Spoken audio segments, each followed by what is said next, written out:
முதலமைச்சருடைய பயணத்தை யார் முடிவு பண்ணணும்? நம்மளுடைய முதலமைச்சருடைய பயணத்தை யார் முடிவு பண்ணணும்? முதலமைச்சர் அலுவலகம் முடிவு பண்ணணும், முதலமைச்சர் முடிவு பண்ணணும். அங்கே இருக்கிற கர்நாடகா சீஃப் மினிஸ்டர் சொல்கிறாரு 3ஆம் தேதி தமிழ்நாடு சீஃப் மினிஸ்டர் வர்றாருன்னு சொல்கிறாரு. அது எந்த விதத்தில் நியாயம்? எப்படி நீங்கள் விட்டு கொடுக்குறீங்க? அது நம்ம நியாயத்திலே வராது. நமக்குன்னு தன ப்ரிஸ்டீஜ் இருக்குது, நமக்குன்னு இருக்குது. நான் எப்பயும் சொல்கிறேன், முதலமைச்சர் அன்றைக்கி கூட சொன்னார் உருக்கமாக, நான் எந்த அவமானத்தையும் தாங்க தயாராக இருக்கேன்னு சொன்னார். அவமானப்பட வேண்டிய அவசியம் இல்லை. அப்படி முதலமைச்சர் அவமானப்பட்டால் தமிழ்நாட்டில் ஒவ்வொரு குடிமகனும் அவமானப்படுறோம். நீங்கள் பயப்படாமல் சில அரசியல் சூழ்நிலை கருதி காங்கிரஸையும் பாதிக்கக்கூடாது, பிஜேபியும் பாதிக்கக்கூடாதுலாம் பார்க்கக்கூடாது. மாண்பும் முதலமைச்சருக்கு மக்கள் செல்வாக்கு இருக்குன்னு நினைக்கிறீங்க. ஏன் பயப்படணும்? நம்முடைய நீர்வளத்துறை அமைச்சர் மாண்புமிகு பேரவைத் தலைவர் அவர்களே, பயப்படலாம் இல்லை, பயன்றதெல்லாம் இல்லை, தீர்வு காணணும். அதுக்கு தீர்வு காரணன்றது தான் எங்களுடைய நோக்கமே ஒழிய முதலமைச்சர் எக்காரணத்தை கொண்டும் யாரை பார்த்தும் பயப்பட மாட்டார் என்பதை திட்டவட்டமாக தெரிவிச்சுக்கிறேன். அதனால் நீங்கள் சொல்கிற விஷயங்கள் ஒரே ஒரு கல் கூட அவங்க வைக்க முடியாது. அதுக்கு எக்காரணத்தை கொண்டும் நாங்கள் அவர்களை விட மாட்டோம் என்பதையும் தெரிவித்துக் கொள்கிறேன். உறுப்பினர் அவை முன்னவர் இல்லை சாரி, மாண்புமிகு பேரவை துணைத் தலைவர் அவர்களே, மாண்பு உறுப்பினர்கள் பேசுகிற போது விவசாயிகளை பற்றி உருக்கமாக பேசினார்கள். ஒரு வார காலத்திற்கு முன்னால் தான் விவசாய சங்கத்தினுடைய அனைத்து தலைவர்களும் அழைத்து பேசி என்னென்ன கோரிக்கை உங்களுக்கு இருக்கிறது என்பதை அறிந்து நெல் விலையிலிருந்து கரும்பு விலையிலிருந்து பால் வரையிலும் இன்றைக்கு உயர்த்தி காட்டிய வரலாற்றை படைத்தவர் தான் நம்முடைய தமிழக வெற்றி கழகத்துடைய தலைவர் தளபதி என்பதை நான் இந்த நேரத்தில் தெரிவித்துக் கொள்கிறேன்.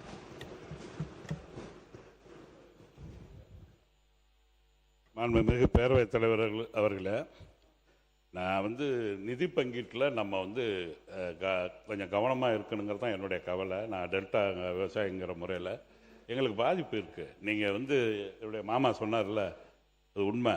எல்லா போரும் ஓவர் டேங்க் போர் பேர் சொல்லி சொல்லுங்க. மாமான்னு சொன்னீங்கன்னா அவர் யார்? பூண்டி கலைவாணன். இப்ப மாமான்னு தான் சொல்ல முடியும், எனக்கு தெரியாது. உறவினர் அந்த அவை குறிப்புல இருந்து அந்த சொல்ல நீக்கிருங்க. சரி, மாமாவை நீக்கிறீங்களா? மாமாவை நீக்க சொல்ல அந்த சொல்ல தான் நீக்க சொல்றேன். அந்த சொல்ல தான் நீக்க சொல்றேன். ஏங்க என் மாமனுங்க, என் மாமா தான் சொல்ல முடியும். இருங்க இருங்க இருங்க ஒரு நிமிஷம் இருங்க. வேலை இல்லைங்க, அவர் மாமனா. ஒரு விஷயம் நல்லா புரிஞ்சுங்க. இருங்க இருங்க இருங்க இருங்க இருங்க இருங்க இருங்க இதெல்லாம் இல்லை, நீங்கள்லாம் சீனியராக உட்காந்துருக்கீங்க. எங்கள் மாமானோன்னு எனக்கு எப்படி தெரியும்? ஜிஓ ஏதாவது இருக்கா? இருங்க இருங்க, ஏதாவது ஜிஓ இருக்கா? ஏதாவது கவர்மெண்ட் ஜிஓ இருக்கா? இவர் அவரோட மாமான்னு, அதெல்லாம் தேவையில்லாத விஷயம். அதெல்லாம் நீங்கள் உங்களை பார்த்து நாங்கள் கற்றுக்கணும். இங்கிட்டு இருக்கிறவங்க சத்தம் போட்டு பேசாதீங்க, உட்காருங்க. உறுப்பினர் நீங்கள் பேசுங்க, நீங்கள் பேசுங்க, உட்காருங்க, நீங்க உட்காருங்க, நீங்க உட்காருங்க. மாண்புமிகு துணைத் தலைவர் அவர்களே, நம்முடைய மாண்புமிகு முதலமைச்சர் அவர்கள் 2025 மார்ச் 5ஆம் தேதி ஒரு அருமையான அறிக்கை விட்டார். அந்த அறிக்கையை படித்திருக்கேன், அதை வச்சிருக்கேன். என்ன சொல்றாரு? நாடாளுமன்ற சட்டமன்ற உறுப்பினரின் பற்றாக்குறை என்பது ஒரு மக்கள் பிரச்சனையே இல்லை. அதைவிட மிக முக்கியமான ஜனநாயகம் சார்ந்த பல பிரச்சனைகள் நாட்டில் இருக்கின்றன. அவற்றை களைவதுதான் நமது முதன்மை பணியாக இருக்க வேண்டும் சொல்லியிருக்கார். ஆனால் இப்போ அதே முதலமைச்சர் நாடாளுமன்ற உறுப்பினர்களை கூட்டி இன்னும் தொகுதி மறுவரையே பட்ஜெட் இதில் சொல்லலை, பார்லிமெண்ட்டில் இவர் முன்கூட்டிய கூட்டம் போட்டு அந்த கவனத்தை மேகதாது அணைக்காகவோ காவேரி பிரச்சனையில் தண்ணி விடலைங்கிறதுக்காக நடத்தலைங்கிறது தான் என்னுடைய குற்றச்சாட்டு. இதை விட முதலமைச்சர் மௌனமா இருக்கார். ஒரே மக்கள் நல்வாழ்வுத்துறை அமைச்சர் காவிரி. மாண்புமிகு பேரவைத் தலைவர் அவர்களே, தமிழகத்தை இது மாண்புமிகு அமைச்சருக்கு ஒரு சின்ன வேண்டுகோள். எல்லாத்துக்கும் இந்த நேரத்தை நான் பயன்படுத்திக்கிறேன். பழக்க தோசத்தில் நீங்கள் எல்லாமே மாண்புமிகு பேரவைத் தலைவர்னோன்னா அவர் சாப்பிட்டுட்டு இருக்கிறவர் திடீர்னு வந்துடுறாரு, அவருக்கு கொஞ்சம் ரெஸ்ட் கொடுங்க. அதனால பேரவை துணைத் தலைவர் என்று நீங்க மென்ஷன் செய்யுங்க.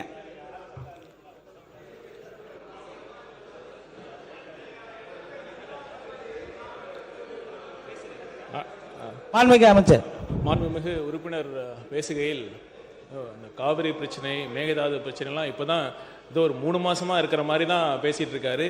எத்தனை 50-60 வருடங்களாக இந்த பிரச்சனை தொடர்ந்து இருந்துட்டு இருந்திருக்கு. இத்தனை வருஷமாக நீங்கள் ஆட்சி பண்ணிட்டு இருந்தீங்க. இந்த பிரச்சனை ஏன் நீங்கள் ஏன் சாஃப்டாக இருந்தீங்க? இப்போ வந்து பார்த்தீங்கன்னா இப்போ நம்ம முதலமைச்சர் அந்த பிரச்சனைக்கு தீர்வு காண வேண்டும் என்பதற்காக அனைத்து முயற்சிகளையும் எடுத்துட்டு இருக்காங்க. சட்ட போராட்டங்களும் எடுத்துட்டு இருக்காங்க, பேச்சுவார்த்தை மூலமாகவும் முயற்சி பண்ணிட்டு இருக்காங்க. அதை விட்டுட்டு நீங்க சாஃப்டா இருக்காங்க அப்படிங்கிற மாதிரி ஒரு தவறான தகவலை நீங்க ஒரு பிரச்சாரத்தை இங்க பண்ணாதீங்க. இப்ப என்னன்னா, நீங்க ஏன் இது வரைக்கும் பண்ணல? இந்த பிரச்சனையை, காவிரி பிரச்சனையும் சரி, மேகதாது பிரச்சனைக்கும் சரி, நீங்க என்ன பண்ணீங்க? நீங்க இந்த பிரச்சனையை தீர்த்து வச்சீங்களா? என்ன முயற்சி பண்ணீங்க?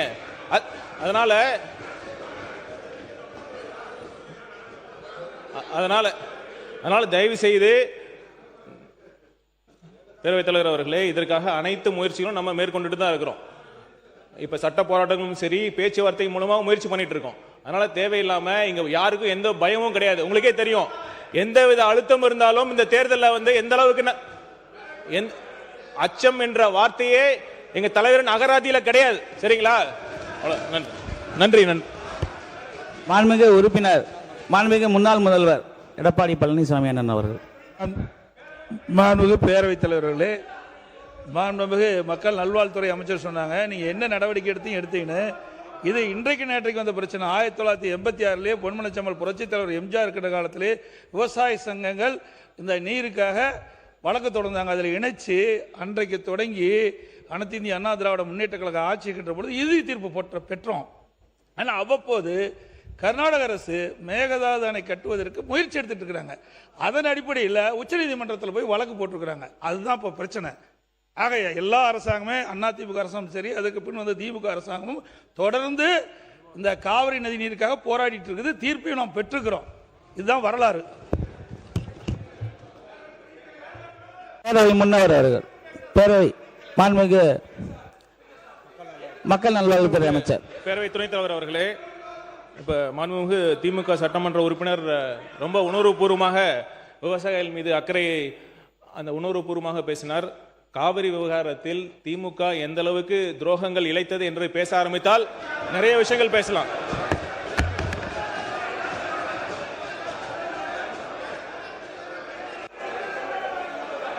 இருங்க, யாராவது ஒருத்தர் பேசுங்க. ஒருவர் பேசுங்க. மித்தவங்களாம் உட்காருங்க. யாராவது ஒருத்தவங்க பேசுங்க. மித்தவங்களாம் உட்காருங்க. சார், அண்ணா, நீங்க பேசுறதுன்னா பேசுங்க, பேசுறவங்க பேசுங்க. இல்ல நீங்க இருங்க, வரேன். நீங்க உட்கார்ந்தா தான் மைக் கொடுப்பேன். உட்காருங்க கூட தம்பி, நீங்க உட்காரு. அதாவது திமுக அரசு செய்த துரோகங்கள் என்பதை முதலிலே அவை குறிப்பிலிருந்து நீக்க வேண்டும். ஒன்று, அவர் நம்முடைய முன்னாள் முதலமைச்சர் எடப்பாடி அவர்கள் சொன்னது போல, கலைஞர் அவர்கள் 1974 ஆரம்பித்து முதல் முதல்வர் கூட சொன்னார், 69 யார் முதலமைச்சராக இருந்தது என்று அன்றைக்கு சொல்லும்போது முதலமைச்சர் சொன்னார். உடனடியாக நாங்கள் அதற்கு பதில் சொல்லவில்லை. ஆனால் இந்த காவிரி நீர் பிரச்சனையே வந்தது 1974 தான். மறு ஒப்பந்தம் செய்கிற போது தான் இந்த பிரச்சனை. அந்த காலத்திலிருந்து இதுவரை தொடர்ந்து வழக்கு போடுவது, நேரடியாக பேசுவது, 3 முறை நேரடியாக சென்று பேசி வழக்கு போட்டு நடுவர் ஒன்று அமைத்து அதற்கான தீர்ப்பை உண்டாக்கி திருப்பி வந்து குடிநீருக்காக என்றவர்கள் மாற்றி அமைத்து தொடர்ந்து திராவிட முன்னேற்ற கழகம் அந்த நடவடிக்கை எடுத்துக்கொண்டு வருகிறது. உங்களுக்கு தெரியும், நீங்கள் உடனடியாக துரோகம் பண்ணிட்டுலாம் நாங்கள் விவசாயிகிட்ட போக முடியாது. விவசாயம் எந்த கட்சியும் காவிரி நீர் பிரச்சனையிலே தவறு செய்ய முடியாது. அவரவரால் முடிந்த அளவு அந்த நிகழ்ச்சியை எடுத்துக்கொண்டிருக்கிறோம். நம்முடைய ஆஃபீஸர், அவர் இன்றைக்கு அமைச்சராக வந்திருக்கார், ஐஆர் ஆஃபீஸர், அவர் அன்றைக்கு பேசும்போது சொன்னார், நான் கீழ் மின்சாரத்துறை அமைச்சர். இருங்க, நான் சொல்லிட்டுல அதுக்கப்புறம் சொல்லணும். ஏங்க தம்பி கொஞ்சம் இருங்க அமைச்சர். அவர் நாங்கள் சொல்லிடுறோங்க, நாங்களும் அங்கே இருந்தாங்க. ஆனால் பேசுறதை கேட்டுட்டு தாங்க பேசுவோம். ஏன் துடிக்கிறீங்க? எல்லாம் வயசு கம்மி, நல்லா துடிக்கிறீங்க நீங்கள். அதனால் யாரும் எந்த துரோகமும் யாரும் இழைக்க முடியாது. ஒவ்வொரு முதலமைச்சரும் அதுக்காக நடவடிக்கை எடுத்திருக்கிறார்கள். எனவே அந்த துரோகம் என்ற வார்த்தையை எடுத்து விட வேண்டும் என்று கேட்டுக்கொள்கிறேன். கண்டிப்பாக அந்த வார்த்தை அவை குறிப்பில் இருந்து நீக்கப்படுகிறது. அமைச்சர் அவர்கள். மாண்புமிகு பேரவை துணைத் தலைவர் அவர்களே, அதாவது பொதுவாக சொன்னது என்னன்னா, 71 காலத்திலிருந்து இந்த காவேரி கடந்து வந்த காலத்தை பார்த்துருக்கோம். 70களில் வழக்கு தொடுக்கப்பட்டது. அப்போது இருந்த ஐயா மூப்பனார் அவர்கள் மற்றும் விவசாய சங்கங்கள் எல்லாம் சேர்ந்து வழக்கு தொடுக்கப்பட்டது. அதுக்கப்புறம் அந்த வழக்கு ஏன் வாபஸ் பெறப்பட்டது? யார் சொல்லி வாபஸ் பெற்றார்கள்? 74 எதற்காக அந்த அக்ரிமெண்ட்டை புதுப்பிக்கல? அப்புறம் அப்போ வந்த கச்சத்தீவு இப்படி நிறைய பேசிட்டே வந்தோம்னா அதை சொல்லி தான் துரோகம் சொல்றாங்க. ஒரு சில வார்த்தைகளை கேட்டாலே வந்து இன்னைக்கு வந்து எதிர்க்கட்சியினர் வந்து உடனே அவை குறிப்பெல்லாம் நீக்க வேண்டிய அவசியம் இல்லை. ஏன்னா என்றால் இப்ப ஊழல்னு சொன்னா வர்றாங்க, நீங்க எல்லாம் ஊழல் செய்யலான்னு சொன்னா தான் மக்களே முன்வரிசைக்கு வர்றாங்க. நீங்க ஊழல் செய்யலான்னு சொன்னா தான் மக்களே எனக்கு முன்வரிசை வருவாங்க. அந்த மாதிரி இருக்கு. இன்னொரு தாழ்மையான வேண்டுகோள், நிறைய பேர் பொதுமக்கள் என்கிட்ட சொன்னதான், அதாவது எதிர்க்கட்சியினர் இந்த மாதிரி பெரிய அளவுல முன்வரிசைக்கு வரப்ப நீங்க பேசுறது மட்டும் தான் தெரியுது லைவ்ல. அவங்க பார்க்க வேண்டிய அவசியம் இருக்கு. அவங்களையும் சேர்த்து காட்டுங்கன்னு சொல்றாங்க. ஒருவேளை அந்த லைவ்ல வந்து ஸ்பிளிட் பண்ணி அவங்களையும் சேர்த்து காட்டல. ஏன்னா பொதுமக்கள் நிறைய பேர் அவங்க என்ன மாதிரி, ஏன்னா வெளியில பண்ற இதுகள் வேற, பட் உள்ளே அவர்கள் முன்வரிசைக்கு வர்றதையும் பொதுமக்கள் பார்க்கணும்னு ஆசைப்படுறாங்க. ஏன்னா சட்டசபையில் எவ்வளவு தூரம் அநாகரிகமா நடந்துக்கிறாங்களோ அதையும் பார்க்கணும்னு ஆசைப்படுறாங்க. அதற்கும் சேர்த்து நீங்க வந்து லைவ்ல அவங்களையும் சேர்த்து காட்டணும்னு ஆசைப்படுறோம். எல்லாவற்றையும் நீக்க வேண்டிய அவசியம். சட்டசபையில மாண்பை வாய்ப்பு தரோம், நடுவுல கத்துறது, நடுவுல வந்து பேசி முடிச்சுக்கிட்டோம். முதல்வர் பேசுறப்ப குறுக்கிடுறது, இதெல்லாம் தேவையில்லாத விஷயங்கள். எது குறித்து பேசுவோம் அது பேசுவோம். எல்லாவற்றையும் நீக்க வேண்டிய அவசியம் இல்லை. அதை வந்து ஆய்வுக்கு எடுத்துக்கலாம். இதுல ஊழலோ துரோகமோ இதெல்லாம் வந்ததுதான். யாரும் இந்த வந்து இல்லாததெல்லாம் சொல்லல. இது வந்து காலகாலமா பேசிட்டு வந்த விவாதங்கள் தான். அதை வந்து உடனே நீக்க வேண்டாம், ஆய்வுக்கு எடுத்துக்கிட்டு நீக்கலாம். நன்றி. மாண்புமிகு அழகு முன்னவர் அவர்கள், உங்களுக்கு வாய்ப்பு தரேன், உட்காருங்க, வாய்ப்பு வரும், உட்காருங்க. மாண்பு பேரவை துணைத் தலைவர் அவர்களே,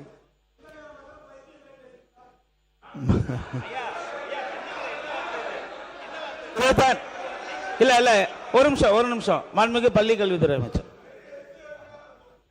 மாண்புமிகு பேரவை துணைத் தலைவர் அவர்களே, என்ன வார்த்தை இது? பைத்தியம் மாதிரி பேசுறாங்கன்றாங்க. இதை தான் சட்ட அமைச்சர் சுட்டி காட்டுறாரு.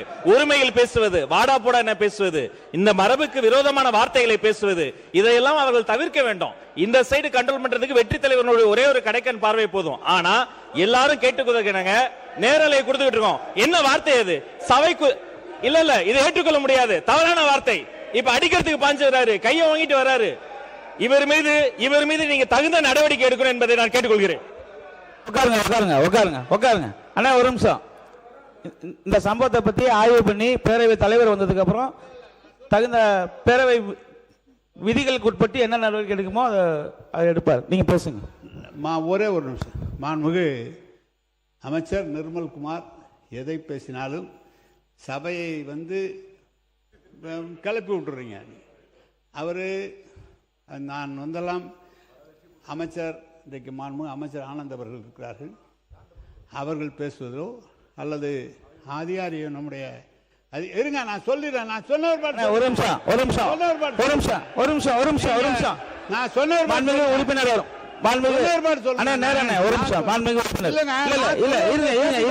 இருங்க, நான் சொல்றேன். இங்க பாருங்க. இருங்க அண்ணா ஒரு நிமிஷம். இல்ல அங்க மைக் கொடுக்காதீங்க, கட் பண்ணுங்க.